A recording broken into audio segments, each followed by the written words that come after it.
Non stop news Maheshwari. నేను Himabindu. America అధ్యక్షుడు Donald Trump కి అక్కడి సుప్రీంకోర్టులో భారీ ఎదురు దెబ్బ తగిలింది. ట్రంప్ అత్యంత ప్రతిష్టాత్మకంగా తీసుకున్న టారిఫ్ విధానాన్ని అమెరికా సర్వోన్నత న్యాయస్థానం కొట్టివేసింది. విదేశీ వస్తువులపై భారీగా సుంకాలు విధిస్తూ తీసుకున్న నిర్ణయం రాజ్యాంగ విరుద్ధమని స్పష్టం చేసింది.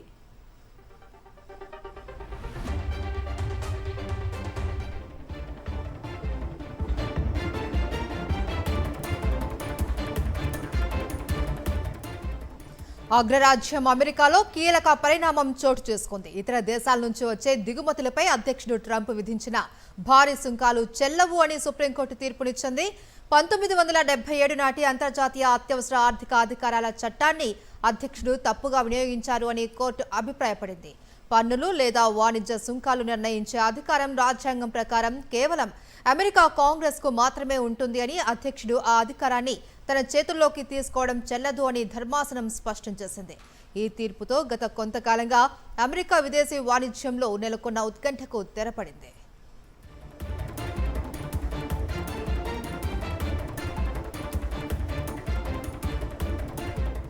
ఈ తీర్పు ప్రభావం అమెరికా ఆర్థిక వ్యవస్థపై భారీగా ఉండనుంది. ఇప్పటికే వసూలు చేసిన బిలియన్ల కొద్దీ డాలర్లను కంపెనీలకు తిరిగి చెల్లించాల్సిన పరిస్థితి ఏర్పడింది.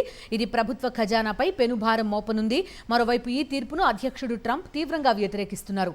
ఇది దేశ భద్రతకు ముప్పు అని, దీనిపై తదుపరి చర్యలు తీసుకుంటామని ఆయన హెచ్చరించారు. అమెరికా సుప్రీంకోర్టు తీర్పుతో ఇప్పుడు గ్లోబల్ మార్కెట్స్ ఒక్కసారిగా పుంజుకున్నాయి. ట్రంప్ తదుపరి అడుగు ఎలా ఉంటుందనేది ఇప్పుడు ఆసక్తికరంగా మారింది.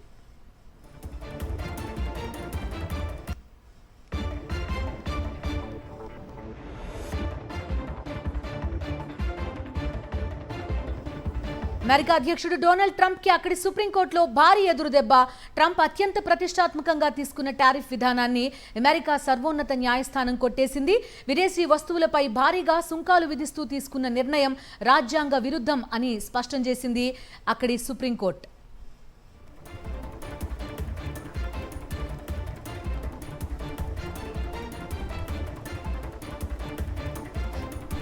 అగ్రరాజ్యం అమెరికాలో కీలక పరిణామం చోటు చేసుకుంది. ఇతర దేశాల నుంచి వచ్చే దిగుమతులపై అధ్యక్షుడు ట్రంప్ విధించిన భారీ సుంకాలు చెల్లవు అని సుప్రీంకోర్టు తీర్పునిచ్చింది. 1977 నాటి అంతర్జాతీయ అత్యవసర ఆర్థిక అధికారాల చట్టాన్ని అధ్యక్షుడు తప్పుగా వినియోగించారు అని కోర్టు అభిప్రాయపడింది.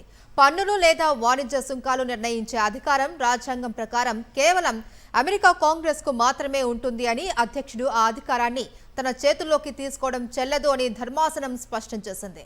ఈ తీర్పుతో గత కొంతకాలంగా అమెరికా విదేశీ వాణిజ్యంలో నెలకొన్న ఉత్కంఠకు తెరపడింది.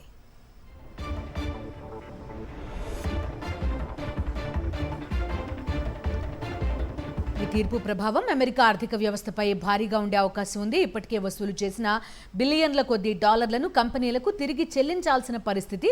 ఇది ప్రభుత్వ ఖజానాపై పెను భారం మోపే అవకాశం ఉంది. మరోవైపు తీర్పును అధ్యక్షుడు ట్రంప్ తీవ్రంగా వ్యతిరేకిస్తున్నారు.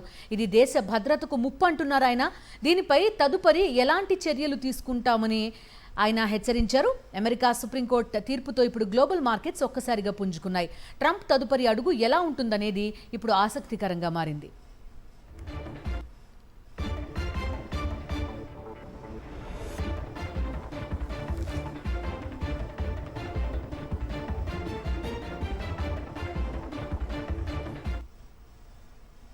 ఇందాపూర్ డైరీపై వరుసగా 4వ రోజు కూడా శాసన మండలి దద్దరిల్లింది.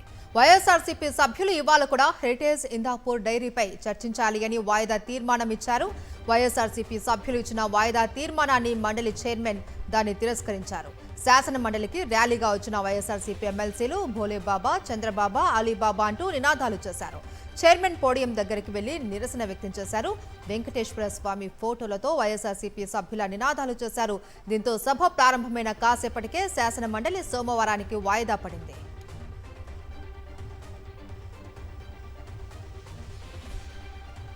రాజకీయాల కోసం చంద్రబాబు ఏదైనా చేస్తారని మండిపడ్డారు మండలి విపక్ష నేత బొత్స. టీడీపీ కూటమి నేతల తప్పులు క్షమించరానివన్నారు. చంద్రబాబు, ఆయన కుటుంబం దేవదేవుడికి క్షమాపణ చెప్పాలన్నారు బొత్స. దేవుణ్ణి అడ్డం పెట్టుకుని దోచుకోకపోతే చర్చకెందుకు భయం అని నిలదీశారు. అసలు 7 కొండలు ఉండాలన్నని జీవో ఇచ్చిందే వైఎస్ఆర్ అని, ఆ జీవోను రద్దు చేస్తామని చెప్పింది చంద్రబాబు కాదా అని ఆయన ప్రశ్నించారు. చూడండి కూటమి ప్రభుత్వం తాలూకా విధానం ఎలాగుందో. వాళ్ళకే కానీ వాస్తవంగా ఆ దేవదేవుడి మీద వారిని అడ్డం పెట్టుకుని దోపిడీ చేయకపోతే ఎందుకు చర్చకి రావట్లేదు? ఎందుకు భయపడుతున్నారు? ఎందుకు దాని నుంచి దూరం వెళ్తున్నారు? ఎందుకు గుడ్డి చాకులు ఎత్తుకుతున్నారు? దేనికోసం? అందుకు సూటుగా ప్రశ్నిస్తున్నాం. దోపిడీ జరిగింది, వాస్తవం. సీఎం చంద్రబాబు వెంకటేశ్వర స్వామితో చెలగాటమాడుతున్నారు అన్నారు టీటీడీ మాజీ చైర్మన్ భూమన కరుణాకర్ రెడ్డి. న్యాయస్థానాలను అవహేళన చేస్తూ ఏకసభ్య కమిషన్ను నియమించారు అని తెలిపారు. గులాం చేసే సలాం వాళ్లతో కమిషన్ వేయడం హాస్యాస్పదంగా ఉంది అన్నారు భూమన. సిబిఐ లాంటి సంస్థలు సంవత్సరం పాటు సుదీర్ఘంగా 8 రాష్ట్రాలలో విచారణ చేసిన తరువాత వాళ్ళు కోర్టుకు తమ రిపోర్టును ఛార్జ్షీట్ను సమర్పించిన తరువాత ఈ రోజున 1 మ్యాన్ కమిషన్ వేయటము అంటే గులాంగా పనిచేసే సలాం చేసేటువంటి ఒక తోకతో మళ్ళీ ఈ కమిషన్ను ఏర్పాటు చేయటం చాలా హాస్యాస్పదంగా ఉంది. ఫిరాయింపు ఎమ్మెల్సీలకు ఏపీ శాసన మండలి చైర్మన్ మోషన్ రాజు నోటీసులు జారీ చేశారు. ఈ నెల 25, 26న విచారణకు హాజరు కావాలన్నారు మండలి చైర్మన్. ప్రలోభాలకు లోనై ఫిరాయించారన్న వైఎస్ఆర్సీపీ ఫిర్యాదు నేపథ్యంలో విచారణకు రావాలని మండలి చైర్మన్ నోటీసులు ఇచ్చారు. బల్లి కళ్యాణ చక్రవర్తి, జయమంగళ వెంకటరమణ, మరి రాజశేఖర్, పద్మశ్రీ, సునీతకు నోటీసులు ఇచ్చారు. లోకేష్ క్రికెట్ మ్యాచ్ ట్వీట్ పై మాజీ మంత్రి పేర్ని నాని స్పందించారు. పుష్ప డైలాగులు ట్విట్టర్లో పెట్టడం కాదు అని తెలిపారు. పుష్ప సినిమాలో హీరో కూలీగా పనిచేశాడు అని గుర్తు చేశారు. నారా లోకేష్ 5 కోట్ల ఏపీ ప్రజలకు కూలీ అన్నారు. ఎవరి డబ్బులతో శ్రీలంకలో మ్యాచ్ చూడడానికి వెళ్లారు అని ప్రశ్నించారు పేర్ని నాని.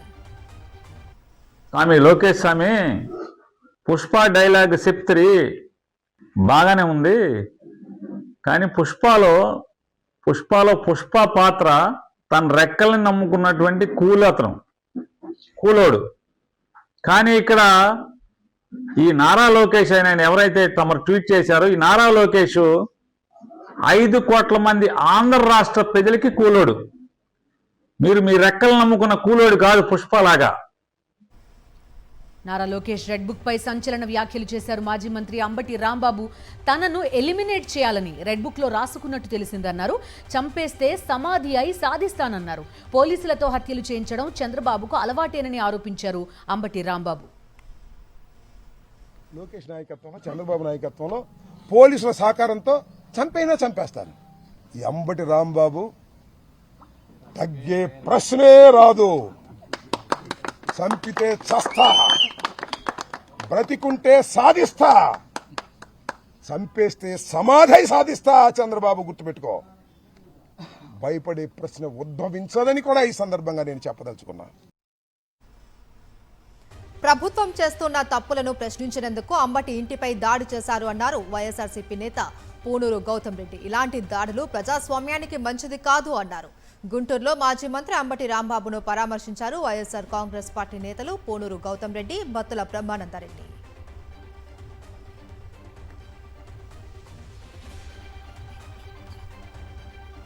నెల్లూరు జిల్లాలో మాజీ మంత్రి కాకాణికి మరోసారి పోలీసులు నోటీసులు ఇచ్చారు.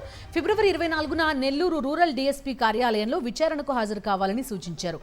అంతకుముందు ఫిబ్రవరి 14న కోవూరు పోలీస్ స్టేషన్కు రావాలని నోటీసులు ఇచ్చిన పోలీసులు తర్వాత 19న ఇంటి వద్దే విచారణ చేస్తామని చెప్పారు. అయితే 19న ఉదయం 10 నుంచి మధ్యాహ్నం 12 గంటల వరకు ఎదురు చూసినా పోలీసులు రాకపోవడంతో కాకాణి తన రోజువారీ కార్యక్రమాల్లో పాల్గొన్నారు. అయితే ఈ రోజు మరోసారి నోటీసులు అందజేసిన పోలీసులు 24న హాజరు కాలేకపోతే ప్రత్యామ్నాయ తేదీ సూచించాలని కోరారు. తాను కేసులకు భయపడనని, విచారణకు సహకరిస్తానని తెలిపారు కాకాణి. రాయలసీమ లిఫ్ట్ కోసం మార్చి 1న కడపలో పెద్ద ఎత్తున సమావేశం ఏర్పాటు చేయనున్నట్లు వైఎస్ఆర్సీపీ నేతలు తెలిపారు. కడప జిల్లా వైఎస్ఆర్సీపీ కార్యాలయంలో మాజీ మంత్రి శైలజనాథ్, జిల్లా అధ్యక్షుడు రవీంద్రనాథ్ రెడ్డి, బద్వేల్ ఎమ్మెల్యే డాక్టర్ సుధా, మాజీ ఎమ్మెల్యే రఘురామరెడ్డి, మేయర్ పాక సురేష్లు సమావేశమయ్యారు. రాయలసీమ లిఫ్ట్ వల్ల ప్రకాశం, నెల్లూరు జిల్లాలకు కూడా మేలు జరుగుతుంది అన్నారు. అందుకే అక్కడి నేతలతో ఉద్యమాన్ని రూపకల్పన చేశాము అన్నారు. విజయవాడ గన్నవరం ఎయిర్పోర్ట్లో వైఎస్ఆర్సీపీ అధినేత వైఎస్ జగన్ ని కలిశారు సినీ నటుడు బ్రహ్మానందం. హాస్య నటుడు బ్రహ్మానందాన్ని ఆత్మీయంగా పలకరించారు మాజీ సీఎం వైఎస్ జగన్.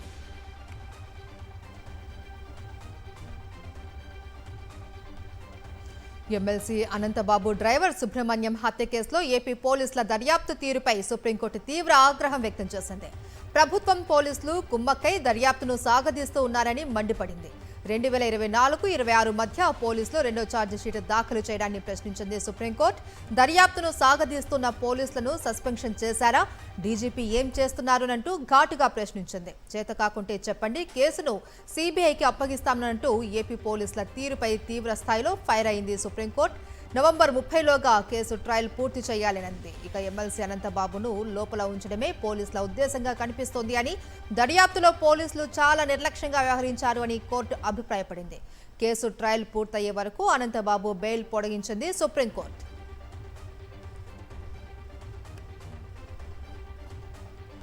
కాంగ్రెస్ ప్రభుత్వానికి రైతులంటే చిన్న చూపు అన్నారు మాజీ మంత్రి హరీష్ రావు. సాగునీరు అందక రైతులు తీవ్ర ఇబ్బందులు పడుతున్నారని తెలిపారు. బీఆర్ఎస్ నేతలు రైతులతో కలిసి దేవన్నపేట పంప్ హౌస్ ని పరిశీలించారాయన. దేవాదుల ప్రాజెక్టు కోసం కాంగ్రెస్ ప్రభుత్వం కనీసం 200 కోట్లు కూడా ఖర్చు చేయలేదన్నారు. కానీ బీఆర్ఎస్ ప్రభుత్వం 7,300 కోట్లు ఖర్చు చేసిందని తెలిపారు హరీష్ రావు.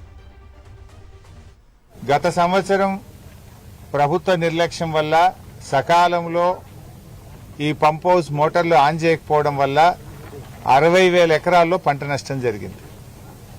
పోనీ ఈ సంవత్సరమైనా నీళ్లు ఇస్తారా అంటే 20 రోజులు నడిపినరు, రిపేర్ వచ్చిందని చెప్పి ఈ నెల 10వ తేదీ నుంచి ఇక్కడ మోటార్లు లిఫ్టింగ్ ఆగిపోయింది. అంటే దాదాపు 10 రోజుల నుంచి మోటార్ లిఫ్టింగ్ ఆగిపోయింది.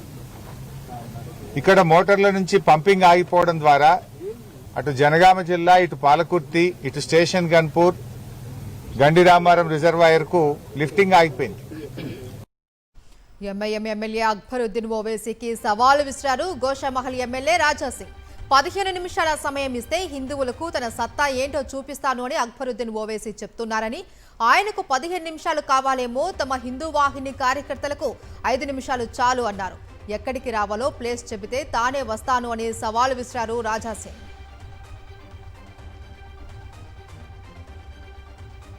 రాజకీయంగా జీవన్ రెడ్డికి ఎన్నో ఆఫర్లు వచ్చినా కాంగ్రెస్ లోనే ఉన్నారన్నారు టీపీసీసీ వర్కింగ్ ప్రెసిడెంట్ జగ్గారెడ్డి. కష్టకాలంలో పార్టీలో ఉన్న జీవన్ రెడ్డికి అవమానం జరగకుండా ఇన్ఛార్జ్ మీనాక్షి నటరాజన్, పీసీసీ అధ్యక్షుడు మహేష్ కుమార్ గౌడ్ చొరవ తీసుకోవాలన్నారు. జీవన్ రెడ్డికి గౌరవం ఇచ్చే విధంగా తగిన జాగ్రత్తలు తీసుకోవాలని కోరారు. జీవన్ రెడ్డికి ఎంపీ, ఎమ్మెల్యే టికెట్ ఇచ్చినా పరిస్థితులు అనుకూలించక ఓడిపోయారని తెలిపారు జగ్గారెడ్డి. విశాఖ ఆంధ్ర యూనివర్సిటీలో మరోసారి ఉద్రిక్తత నెలకొంది. క్యాంపస్లో ఏబీవీపీ విద్యార్థులు ఆందోళనకు దిగారు. శాంతియుతంగా మార్చ్ చేస్తున్న ఆర్ఎస్ఎస్ నేతలపై ఎస్ఎఫ్ఐ గూండాలు దాడి చేశారు అని ఆరోపిస్తూ నిరసన వ్యక్తం చేశారు. దాడి చేసిన వారిపై కఠిన చర్యలు తీసుకోవాలి అని డిమాండ్ చేశారు. ఎస్ఎఫ్ విద్యార్థి నేతలకు యూనివర్సిటీ వీసీ కొమ్ము కాస్తూ ఉన్నారని ఆరోపించారు. మరోసారి ఉద్రిక్త పరిస్థితులు నెలకొనడంతో ఏయూ దగ్గర పోలీసులు భారీగా మోహరించారు. బయట వ్యక్తులను లోపలికి అనుమతించడం లేదు. అన్నమయ్య జిల్లా రాయచోటిలో 104 వాహనాల మిస్సింగ్ కేసును నీరుగార్చే ప్రయత్నం చేస్తున్నారు అధికార పార్టీ నేతలు. తానే వాహనాలు అమ్ముకున్నానని చెప్పిన మున్సిపల్ ఉద్యోగి నరసింహుల్ని కాపాడే ప్రయత్నం చేస్తున్నారు. అధికార పార్టీ నేతల ఒత్తిడితో అరెస్టైన నరసింహులకు మళ్లీ పోస్టింగ్ ఇచ్చారు అధికారులు. ఇదే కేసులో ఆరోపణలు ఎదుర్కొంటున్న మరో 2 నిందితుల్ని పోలీసులు ఇంతవరకు అరెస్టే చేయలేదు. తప్పు చేసిన వ్యక్తిపై చర్యలు తీసుకునేందుకు కమిషనర్ వెనకాడుతున్నారు.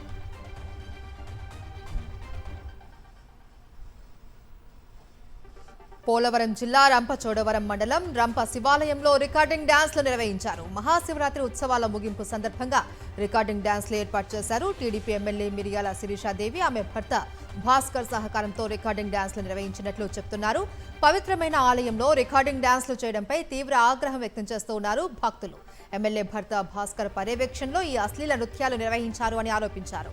ఆలయ పవిత్రతను కాపాడాలి అని భక్తులు డిమాండ్ చేస్తున్నారు.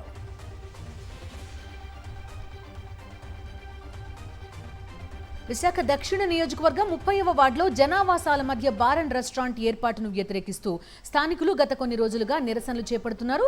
కేజీహెచ్ సమీపంలో బార్ అండ్ రెస్టారెంట్ ఏర్పాటు చేయొద్దని ఆందోళన చేపట్టారు. అదే సమయంలో అటువైపు వెళ్తున్న టీడీపీ కార్పొరేటర్ కొండమ్మను నిలదీశారు. ప్రజలంతా పోరాటం చేస్తుంటే మీరేమైపోయారని ఆగ్రహం వ్యక్తం చేశారు. మీకు ఓటేసి గెలిపించింది మద్యం వ్యాపారులకు అండగా నిలవడానికా అని మండిపడ్డారు మహిళలు. అధికార మదంతో టీడీపీ మూకలు బరితెగిస్తూ ఉన్నారు. విజయనగరం జిల్లా కోమటిపల్లెకు చెందిన టీడీపీ గ్రామ కమిటీ అధ్యక్షుడు ఆవాల పాపారావు కుమారులు మణికంఠ, మోహన్ కుమార్లు ఫార్మసీ కాలేజీకి వెళ్తున్న విద్యార్థులను అడ్డగించి లైంగిక వేధింపులకు పాల్పడుతున్నారు. గంజాయి మత్తులో రాత్రులు విద్యార్థుల ఇళ్ల తలుపులు తడుతూ భయాందోళనకు గురి చేస్తున్నారు. కాలేజీ అధ్యాపక బృందం కామాంధులను అడ్డుకునే ప్రయత్నం చేశారు. వారిని సైతం టీడీపీ మూకలు బెదిరించారు. దీంతో కళాశాల ప్రిన్సిపల్ పోలీసులను ఆశ్రయించారు. అధికార పార్టీ ఎమ్మెల్యే బేబీ నాయన నిందితులకు కొమ్ము కాయడంతో పోలీసుల నుంచి విద్యార్థినులకు రక్షణ లేకుండా పోయింది.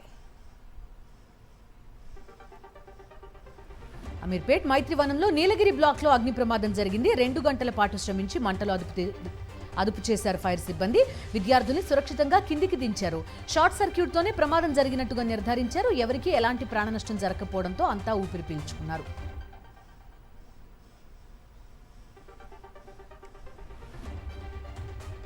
ఖమ్మం నగరంలోని వెలుగుమట్ల నారాయణ కాలేజీ హాస్టల్లో విద్యార్థుల మధ్య ఘర్షణ కలకలం రేపింది.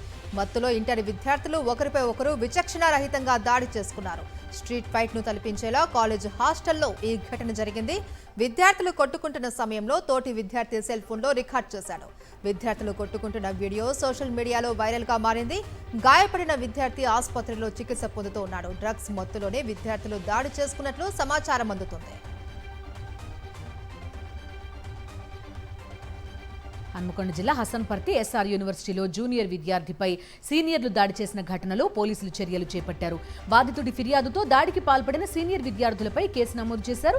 ఎస్ఆర్ కాలేజ్లో బీటెక్ 3rd ఇయర్ చదువుతున్న శ్రీనాథ్ పై అదే కాలేజ్కి చెందిన ఫైనల్ ఇయర్ విద్యార్థులు రాహుల్, రణ్ధీర్, సంజుతో పాటు మరికొంతమంది దాడి చేశారు. గత జనవరి 26న జరిగిన ఒక పాత గొడవను మనసులో పెట్టుకుని కక్షపూరితంగా ఈ దాడికి పాల్పడినట్టు పోలీసుల విచారణలో తేలింది. మరోవైపు క్రమశిక్షణ రాహిత్యానికి పాల్పడిన 3 సీనియర్ విద్యార్థులను సస్పెండ్ చేసింది యూనివర్సిటీ యాజమాన్యం. విద్యార్థులు కాలేజీలో గొడవలు పడుతూ భవిష్యత్తును నాశనం చేసుకోవద్దని పోలీసులు హెచ్చరిస్తున్నారు.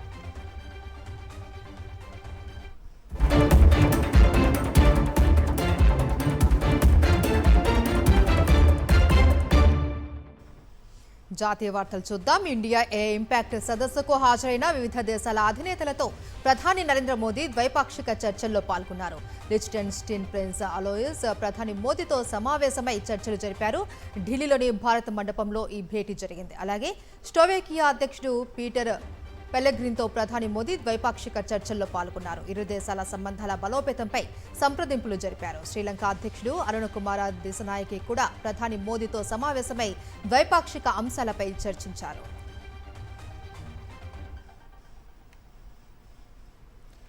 భారత్ యుఎస్ ట్రేడ్ డీల్ పై త్వరలోనే సంతకాలు జరుగుతాయని తెలిపారు. భారత్లో అమెరికా రాయబారి సెర్గియో గోర్ కొన్ని అంశాల్లో చర్చలు జరుగుతున్నాయని, వచ్చే వారం కీలక భేటీ ఉంటుందని వెల్లడించారు. అమెరికా అధ్యక్షుడు ట్రంప్, ప్రధాని మోదీ మధ్య స్నేహం కారణంగానే ఈ డీల్ కొలికి వచ్చిందని చెప్పారు సెర్గియో గోర్.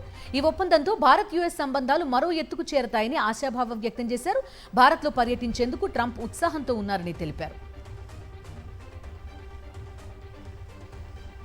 సెమీకండక్టర్ రంగంలో గ్లోబల్ లీడర్గా అవతరించే లక్ష్యంతో భారత్ వ్యూహాత్మక ముందడుగు వేసింది. అమెరికా నేతృత్వంలోని పాక్స్ సిలికా టెక్ కూటమిలో చేరింది. ఢిల్లీలో జరుగుతున్న ఇండియా ఏ ఇంపాక్ట్ సమ్మిట్లో భాగంగా దీనికి సంబంధించిన డిక్లరేషన్పై సంతకాలు జరిగాయి. కేంద్ర ఐటీ శాఖ మంత్రి Ashwini Vaishnaw, America economic affairs under secretary Jacob Helberg, భారత్లో అమెరికా రాయబారి సెర్గీ గోర్ ఈ డిక్లరేషన్పై సంతకాలు చేశారు. భారత్లో తయారయ్యే అడ్వాన్స్డ్ చిప్స్ ను ప్రపంచ స్థాయిలో మార్కెట్ చేసుకోవడానికి ఇది కీలకమన్నారు కేంద్ర మంత్రి అశ్విని వైష్ణవ్. దీని ద్వారా భారత సెమీకండక్టర్ మిషన్ కు భారీ పెట్టుబడులు వచ్చే అవకాశం ఉందని, మన యువతకు నూతన అవకాశాలు వస్తాయని తెలిపారు.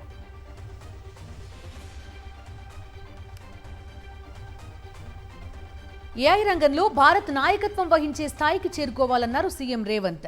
ఏఐ అభివృద్ధిని మానిటర్ చేసేందుకు కేంద్రం అన్ని రాష్ట్రాల్లో ప్రత్యేక వార్ రూమ్ ఏర్పాటు చేయాలని సూచించారు. ఢిల్లీలో జరిగిన ఏఐ సమ్మిట్లో సీఎం రేవంత్ రెడ్డి పాల్గొన్నారు. తమిళనాడులో అసెంబ్లీ ఎన్నికల హీట్ రాజుకుంటుంది. అధికార విపక్షాలు వ్యూహ ప్రతివ్యూహాలతో వేడి పెంచేస్తున్నాయి. అధికార డీఎంకే ప్రభుత్వంపై రిపోర్టు కార్డు అస్త్రం సంధించింది విపక్ష బీజేపీ. డీఎంకే మేనిఫెస్టో రిపోర్టు కార్డును విడుదల చేసింది. 2021 అసెంబ్లీ ఎన్నికల సమయంలో ఇచ్చిన 505 హామీలలో 160 మాత్రమే స్టాలిన్ సర్కార్ నెరవేర్చింది అంటూ నివేదికలో పేర్కొంది. హామీల అమలు నుంచి అన్ని అంశాలలో డీఎంకే ప్రభుత్వం ఘోరంగా ఫెయిల్ అయిందని బీజేపీ విమర్శలు ఎక్కుపెట్టింది. అసెంబ్లీ ప్రాంగణంలో ఈ రిపోర్టు కార్డుకు సంబంధించిన ప్రతులను పంచిపెట్టింది. అసెంబ్లీ ఎన్నికలు సమీపిస్తున్న వేళ తమిళనాడు రాజకీయాల్లో సంచలనం. అమ్మ జయలలిత వీర విధేయుడిగా పేరొందిన మాజీ ముఖ్యమంత్రి పన్నీర్ సెల్వం సీఎం స్టాలిన్తో భేటీ అయ్యారు. ఆయనకు మద్దతు ప్రకటించారు. స్టాలిన్ పాలనపై ప్రశంసల జల్లు కురిపించారు ఓపీఎస్. డీఎంకే పాలనపై ప్రజల్లో నమ్మకం ఉందని, వచ్చే ఎన్నికల్లో మళ్లీ గెలుస్తుందని జోస్యం చెప్పారు. గుజరాత్లో ఘోర రోడ్డు ప్రమాదం జరిగింది. వల్సాద్ జిల్లాలో కారు లారీ ఢీకొన్న ఘటనలో 7 ప్రాణాలు కోల్పోయారు. ఈ ప్రమాదంలో మారుతి సుజుకి కారు పూర్తిగా నుజ్జునుజ్జైంది. అందులో ప్రయాణిస్తున్న వారు అక్కడికక్కడే చనిపోయారు. 6 స్పాట్లో ప్రాణాలు కోల్పోగా మరో వ్యక్తి ఆసుపత్రిలో చికిత్స పొందుతూ మరణించాడు.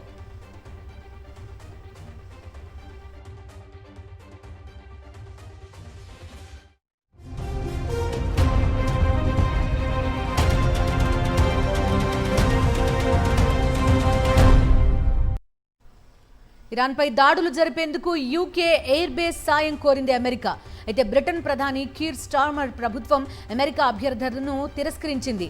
డియాగో గార్షియా ఎయిర్ బేస్ ని ఉపయోగించి ఇరాన్పై ముందస్తు దాడులు చేయడానికి బ్రిటన్ అనుమతి ఇవ్వలేదు. ఇది అంతర్జాతీయ చట్టాల ఉల్లంఘన అవుతుందని కారణం చూపిస్తూ నిరాకరించింది.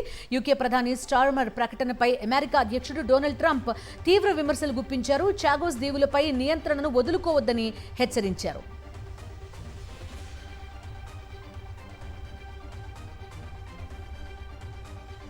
అమెరికాలో ప్రముఖ టీవీ యాంకర్ సవర్ణ గుత్రి తల్లి మిస్సింగ్ కేసు మిస్టరీగా మారింది. 84 ఏళ్ల నాన్సీ గుత్రి అదృశ్యమై 3 వారాలు గడుస్తున్నా ఇంకా ఆమె ఆచూకీ లభించలేదు. ఆమె జాడ తెలుసుకునేందుకు ఇన్వెస్టిగేషన్ ఏజెన్సీలు తీవ్రంగా శ్రమిస్తూ ఉన్నాయి. నాన్సీ గుత్రి ఫిబ్రవరి 1న టాక్సస్లోని తన నివాసం నుండి కిడ్నాప్కు గురైంది. అంతకుముందు రోజు రాత్రి ఆమె ఇంటి తలుపు దగ్గర ముసుగు ధరించిన ఓ వ్యక్తి ఉండటం సీసీ కెమెరాలలో రికార్డైంది. దీని ఆధారంగా పోలీసులు విచారణ కొనసాగిస్తున్నారు. అయితే నాన్సీ ఆచూకీ కిడ్నాప్తో సంబంధం ఉన్న వారి వివరాలు తెలిపిన వారికి అధికారులు భారీ రివార్డు ప్రకటించారు.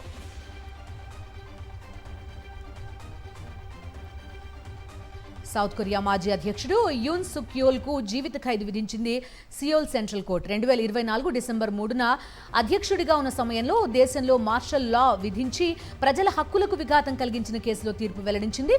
తిరుగుబాటు చర్య కింద యూన్ సుక్ ను దోషిగా నిర్ధారించింది న్యాయస్థానం. మార్షల్ లా అమల్లో భాగమైన మాజీ సైనికులు, పోలీసు అధికారులకు కోర్టు జైలు శిక్ష విధించింది.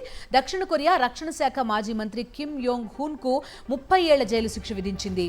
దక్షిణ కొరియాలో జీవిత ఖైదు శిక్ష పడిన మొట్టమొదటి మాజీ అధ్యక్షుడిగా Yoon Suk Yeol రికార్డులకెక్కారు.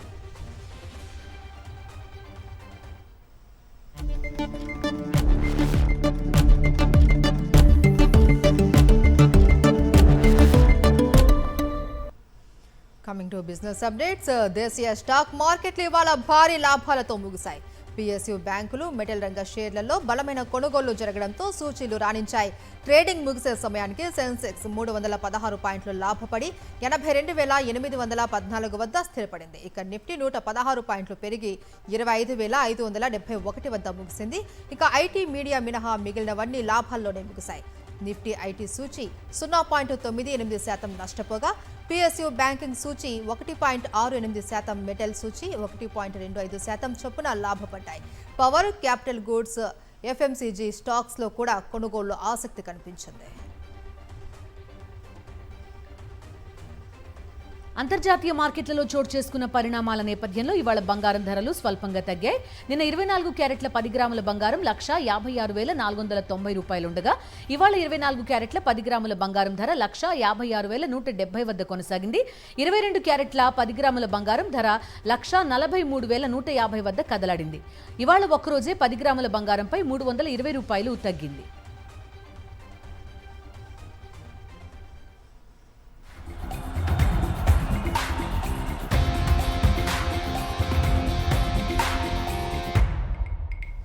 Sports details చూద్దాం. మహిళల ఆసియా కప్ రైజింగ్ స్టార్స్ లో బంగ్లాదేశ్ ఏ జట్టు పాకిస్తాన్ ఏ జట్టును చిత్తుగా ఓడించింది.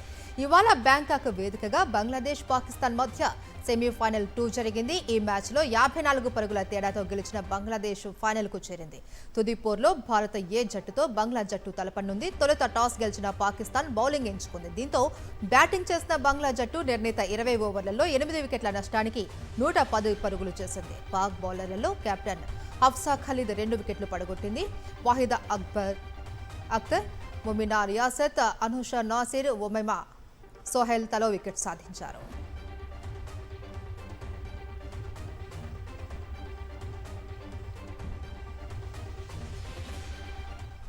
ఇవి నాన్ స్టాప్ న్యూస్ అప్డేట్స్.